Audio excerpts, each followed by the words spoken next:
Hi, everybody. It's Fraud Watch Friday. Welcome back. I am Bruce Carlson with the ARP Washington State office. Very glad to have you joining us today for another Fraud Watch Friday. And today we've got a subject that I don't know much about, so I'm looking forward to it. And it's the Internet of Things. And let me bring up a little graphic to show you what that is. It's basically all of your devices connected, and that sounds like a pretty big subject. So to help me talk about it, I've got a couple of our great volunteers, and I'm going to bring them in. I've got Kay Tomlinson and Ann O'Callahan. If you've seen some of our previous episodes, you've met both Kay and Ann. Ann is in Issaquah, Kay is in Lake Tapps, I'm in Snoqualmie. So welcome to all of you. And our subject, I hate to even try and introduce it because it's it's always the question of, do I need my refrigerator connected to the internet to order milk? Always seems to be kind of the question, and that's kind of hard to wrap our head around. But the thing about it is really important because you can be exposed to security leaks, which is kind of a grand way to put it. But when you have everything in your home connected to the internet by accident, sometimes you're sort of giving away a lot of information and exposing you to fraudsters. So with that, Kay and Ann are going to tell us what we need to know. So Kay, you are going to start off. Is that right? That's right, Bruce. All Thank right. you. So Kay, I'm going to take myself out. I'll see you at the end, and I'm looking forward to learning from this presentation for sure. Okay, thanks, Bruce. Yes, it's truly amazing how many appliances and commonly used home devices can now connect to our home wireless networks. Alarms, surveillance cameras, home assistants like Alexa, smart TVs, and even things like refrigerators, washers, and dryers all urge you to hook them up to your home network. Even if you want to purchase an appliance that doesn't have the ability to connect to the internet, it's very difficult, as I recently found out when I purchased a new basic oven.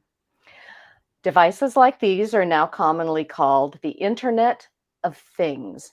And the problem is that they're often not very well secured against outside interference or hacking. These devices can be extraordinarily helpful, such as surveillance cameras and home assistants. However, you've probably heard of instances where some of these internet connected devices have been misused. For example, wireless surveillance cameras taken over in a child's room, or toys like teddy bears or dolls eavesdropping and recording conversations, or even home assistants such as Alexa or Google Home constantly listening to our conversations. In our home, we've had the TV on in the living room, and Alexa has responded in the kitchen to the TV even though we weren't talking and we weren't in the kitchen. That's kind of scary. There are some things you can do, however, to enjoy the benefits of these smart devices and still secure your smart home. The first step is to determine if it even makes sense to hook a given device to your home wireless network. Manufacturers often make it sound like it's almost mandatory to hook up their device in order for it to operate properly. It almost never is. When my new oven finally arrived, it included an entire brochure of instructions for enabling access to my home wireless internet connection. Congratulations, they said. Yeah, I threw it away. Remember, you have the choice to not let a device into your home network. Of course, some devices, like your wireless surveillance cameras, are not going to operate at all or most effectively if they're not on the network. But you can decide if you really want your washer or dryer or your oven to send you messages on your smartphone. It's great if you do. But there are a few common sense steps you should take to secure your devices. First, Make sure that you change all associated passwords on the device immediately. Most devices and appliances come with preset passwords, and many times it's just the word password. Make sure you change this to a complex password using upper and lower cases, numbers, and symbols.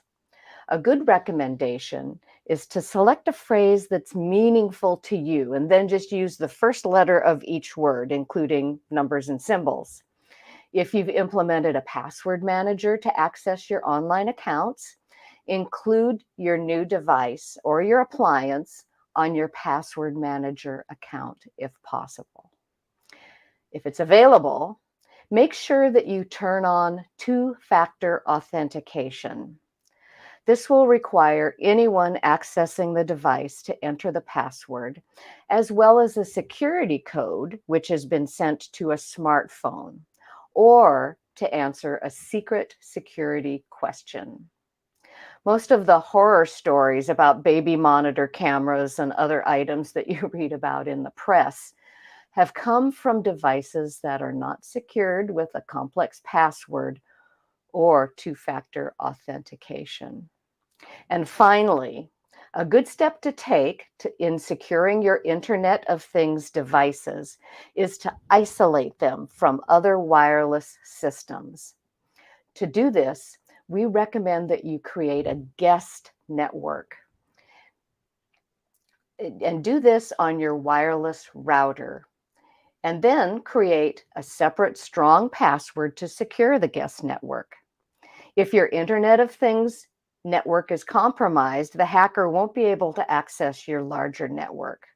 And as an additional security benefit, anyone visiting or staying in your home will be able to use the guest network for their internet access without accessing your larger network.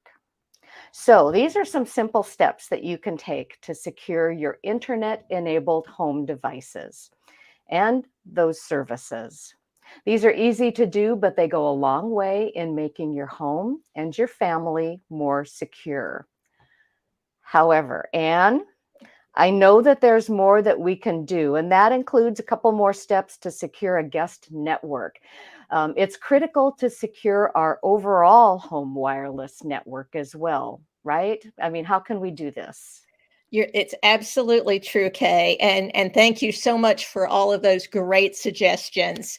So whether you have internet-enabled devices, such as those that Kay was talking about, that are connected to your Wi-Fi or not, it's still absolutely critical for your privacy that your Wi-Fi network itself is secured.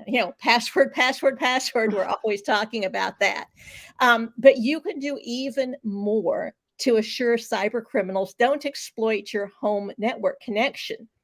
And this is the point where we start talking about the gateway between your Wi-Fi and the cable that comes into your home. And if you're like me, and the majority of people go, my internet works. I'm not touching all that hardware and the stuff behind the scenes. I just need my Wi-Fi to work. However, okay, it doesn't hurt to check to be sure that your internet configuration is set up by your provider, or maybe it was just a well-meaning relative who set it up for you. You want to be sure that that connection to the outside internet is as secure as it can be. And if you see some holes in it, based on what we're going to talk about quickly here, then a quick call to your internet provider, whether it be Comcast, CenturyLink, for example, the ones that are most common around here, can set things right. So let's quickly go through just the top couple, three that are important. And of course, the first rule for security, whether it is the device itself that Kay was talking about or your Wi-Fi, we preach it all the time. Give that Wi-Fi network a strong password. It's your first line of defense. And I'm going to reiterate something that Kay said. You know, some of our passwords become easy to guess because we've used them all over the place, which hopefully we haven't, and we shouldn't, and we want to use a password manager and all that good stuff. But when you have something that is like a gateway to everything you're doing, you want that to be an especially strong password with the special characters, the numbers and the letters, and a lot of them. And you want it to look like gibberish, ideally, to anyone else. Now, our resident cyber guru, and Kay mentioned this herself, gives an example of taking a phrase that's meaningful to you and then using the initial character of that phrase to create your password. So I'll give you an example. Very often the way to remember these is it's attached to, say, a vivid memory that only you know. So I have memories of when I first started driving my car as a teen, and some of them I want to remember and some of them I don't. But for example, I was thinking the other day when I was starting to drive, a tank of gas costs $6 in 1975 at a Sinclair station in Grandview, Tennessee. Hey, that is something I remember. A tank of gas cost $6 in 1975 at a Sinclair station in Grandview, Tennessee. If I take the initial letter in all of those, including the special characters and the numbers, I've got a crazy password that actually means something to me because it's attached to a memory.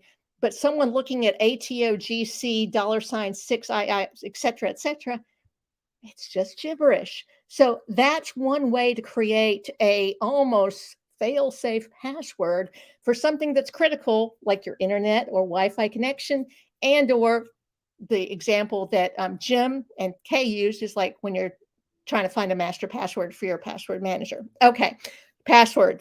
We talked about that, done it to death. The other thing, though, is changing the default name of your home Wi-Fi to something that is meaningless to a hacker. When the router comes out of the box, it has a default name. Usually it identifies its manufacturer like Netgear, blah, blah, blah, or Linksys or Cisco, something or other.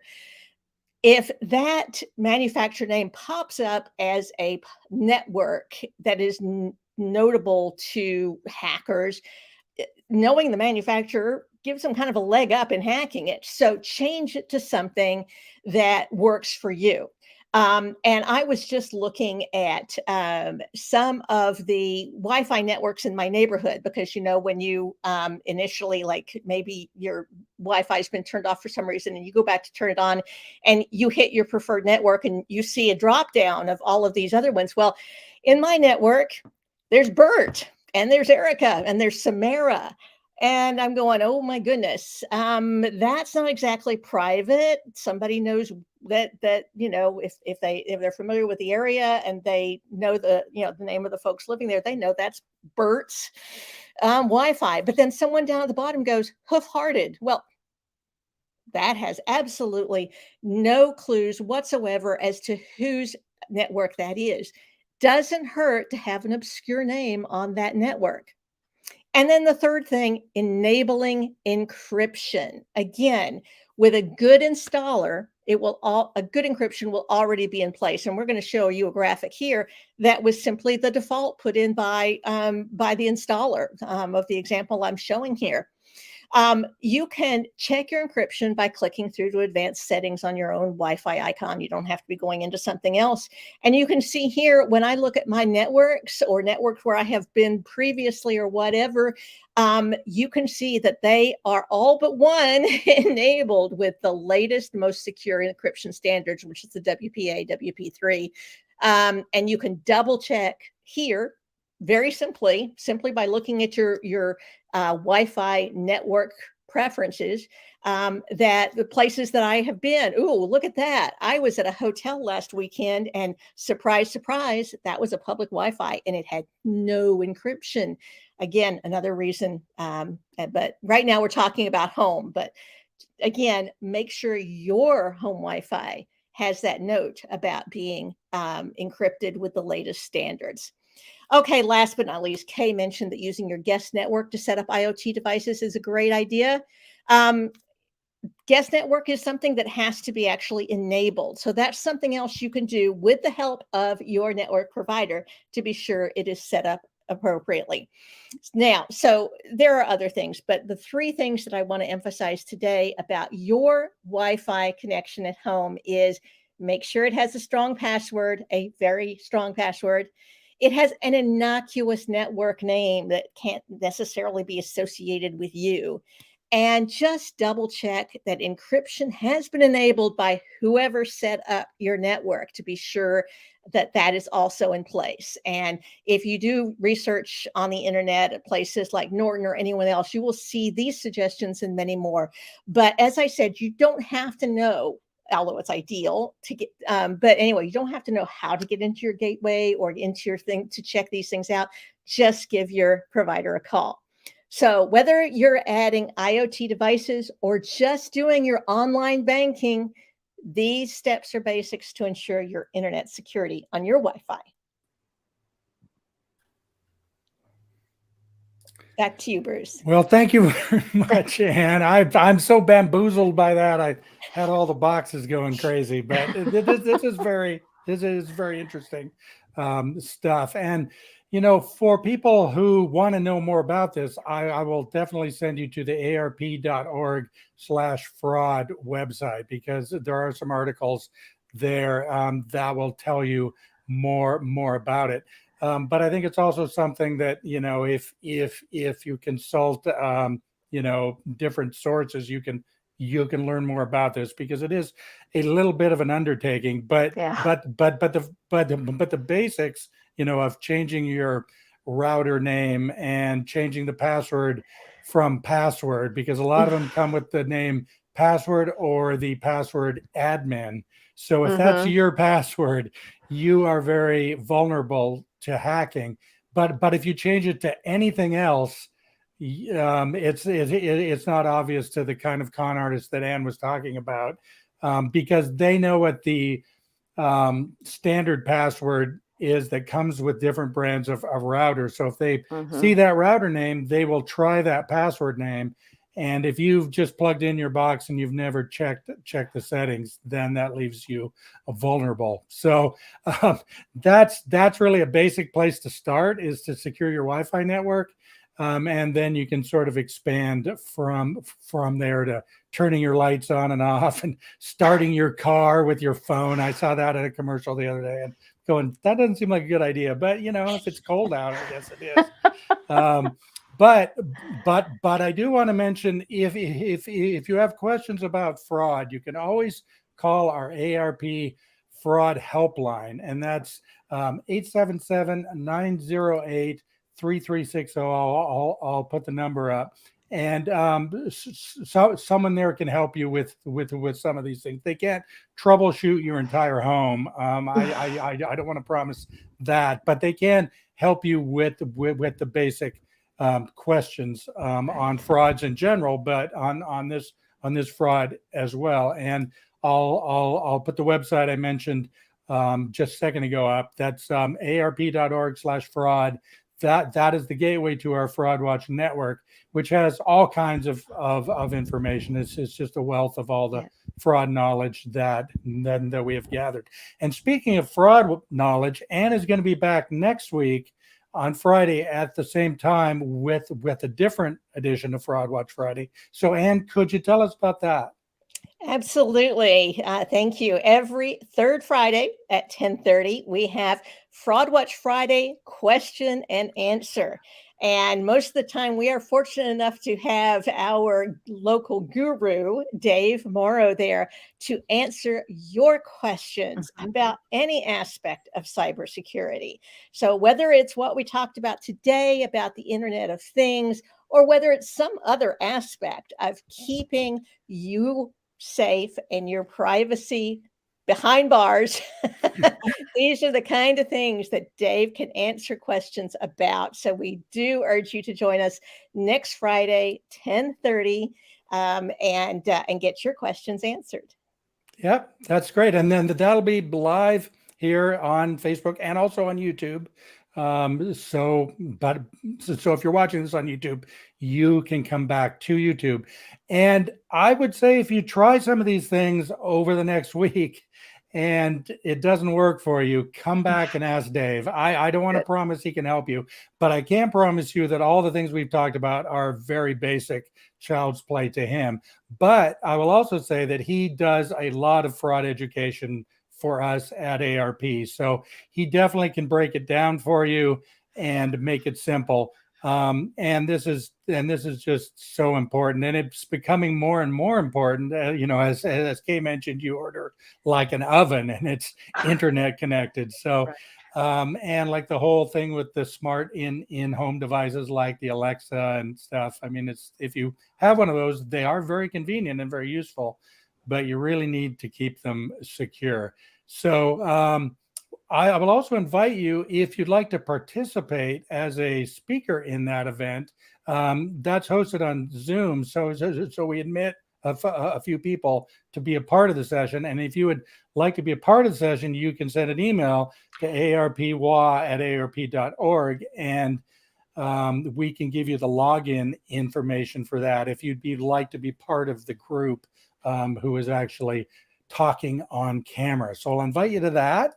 And the other thing I would say is if you would like information on this subject or like this, you can engage our Washington State Speakers Hub, who has speakers like Kay and Ann do presentations. Dave does a ton of presentations, but we have presentations on cyber fraud in particular, or we have presentations on frauds that target our military veterans. And then we have general, just what you need to know about fraud. That's our basic Fraud Watch presentation. And we have quite a few volunteers who give that and have quite a bit of experience in talking about fraud. So if you would like that for your group, whether it's a church group, civic group, school group, alumni group, we are more than happy to do those presentations. Those are online at the moment. In the past, we've done them in person, but that seems like a long time ago. So it's all online.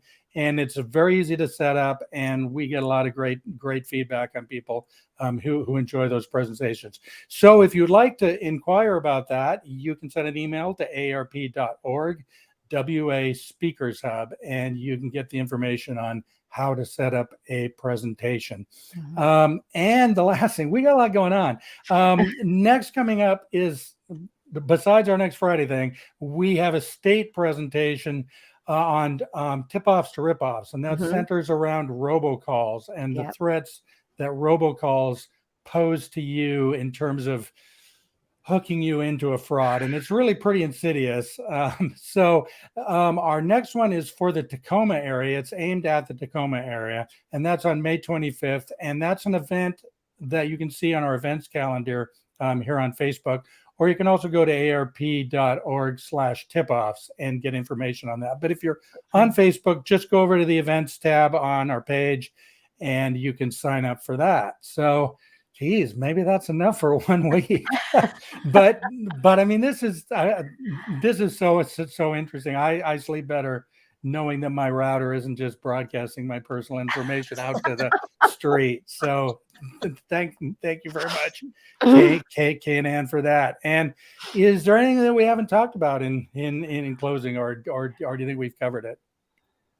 I think we've covered enough for today to keep people busy, but probably you have questions, and bring them on next week, and we'll be delighted to tackle them. Yeah. You know, kind of like if next Thursday your Wi-Fi password is still admin, come back at 10:30 Friday, and we can help you out. Or Dave can help you out. Put it all on Dave. That's our strategy here. So anyway, thank you very much for joining us. Thank you, Kay and Ann. Really appreciate it, and enjoyed talking to you. And we will see you next Friday. Bye, everybody. Bye. Thank you.